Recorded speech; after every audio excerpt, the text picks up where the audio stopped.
How did you guys keep your belief through the whole game, even when you're down 28-7 today? Just encouraging each other at every single point in the game. Even when we went down 21, we were just like, we're going to get our chance. We're going to get our shots. We're going to see how good we're at battling adversity. And that's exactly what we did. And then when things started to turn our way, we were like, we can't get too high. And we never got too low. And we just stayed even keel. And we were like, we're going to go win this ball game. That's exactly what we did. And can you walk me through the 77-yard catch and run you had there in the third quarter that was the thing that turned the tide? How did that play unfold in your mind? Yes, sir. So when we came out, we went trips left and put me out wide in the slot, and then I pretty much had an option route on the dude on top of me. I saw that they were in man, cut across his face, caught the ball split between the Mike linebacker and him, and then it was me and the safety. Made a play, and then, of course, I got up about to the 5-yard line and felt somebody on my legs, and I was like, get the ball in the end zone. Of course, I'm only 5'6", 5'5", so it's kind of hard. Go ahead, John Kurtz.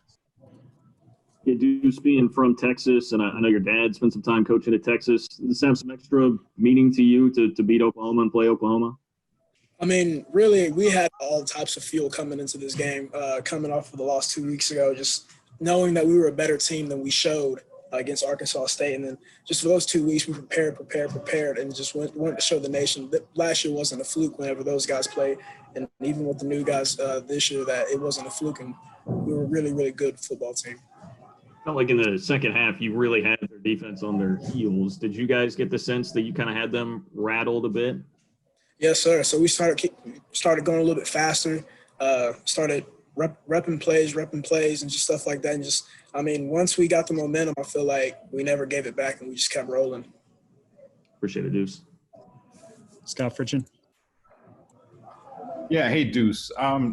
This is your first big game. Skyler Thompson's been in some big games in his career. What did you notice most about Skyler in the heat of the moment during this game and just his ability to will you guys to win? He's an absolute leader, just for both sides of the ball, whether we're on the sideline or on the field. He's an absolute leader. You saw he took some big shots today in the pass game, got right back up and said, okay, let's go, next play. And that's what we tried to do as a team, and he really led us with that. It was saying play by play, possession by possession, don't get too high, don't get too low, depending on what's going on in the game. And that's exactly what he did, and 100%, he's a leader.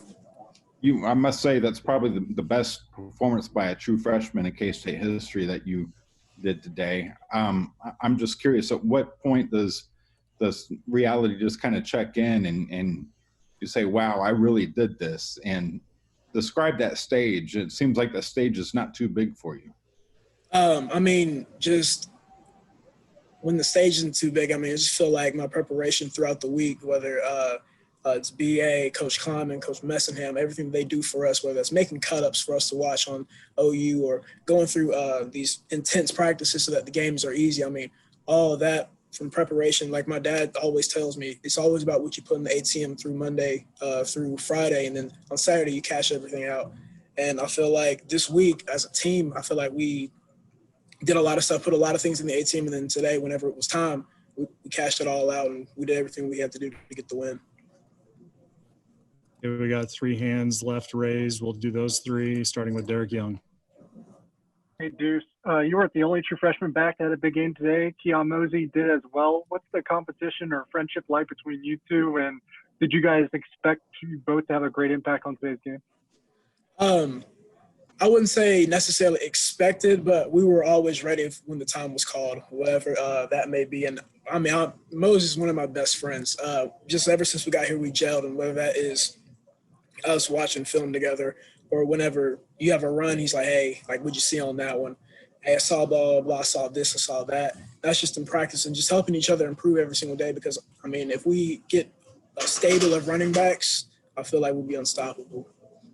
And just how relieving or maybe satisfying is this victory after, you know, the adversity that you guys suffered in week 1? Oh, it's so satisfying. Just getting this win and getting the confidence to go and get ready for next week. Because, of course, we get today, a little bit of Sunday, but then Monday it's time to go get ready for, I believe, Texas Tech. So quick turnaround and got to go play some football again on Monday. Thanks, Steve. Absolutely. Max Tolson. Hey, Deuce, just curious, how did this team respond just over the last 2 weeks? What did you see that kind of maybe indicated that these guys were keeping their heads right and that you could go out and play a game like this? We changed our mindset. We got back on Monday after the loss, and pretty much we had a team meeting. We said, all right, we got to change some things as a team if we're going to go out and be successful these next 2 weeks getting ready for OU and the season beyond. This is exactly what we did. Started holding each other accountable in every single aspect of the game, off the field, on the field, everything. And I feel like we just came together as a team to be able to come and be successful today. Last one here, Mitchell. Hey, Deuce, we're not allowed to be in the locker room, but I imagine the scene was pretty wild. Could you explain to us, paint a picture what it was like in the locker room after a big upset win y'all had? It's one word, emotion. Just so many emotions going through. I mean, we were jumping around. We were giving out the player of the game, pound the stone hammers and everything. I mean, just without a doubt, just after a big time win and going into the locker room, just being with your brothers, just jumping around, having fun. I mean, that just so satisfying. Now, how do you guys build upon this to where you keep having moments like these? We take what we had, what we did well, and we improve on those things. And then we go back Monday and we look at the things that we did not too great and just try to improve those things as we go into Texas Tech, because every single week you're playing a Big 12 team, and just like we upset OU today, Texas Tech could come out and play a fantastic game, so we have to get ready for them.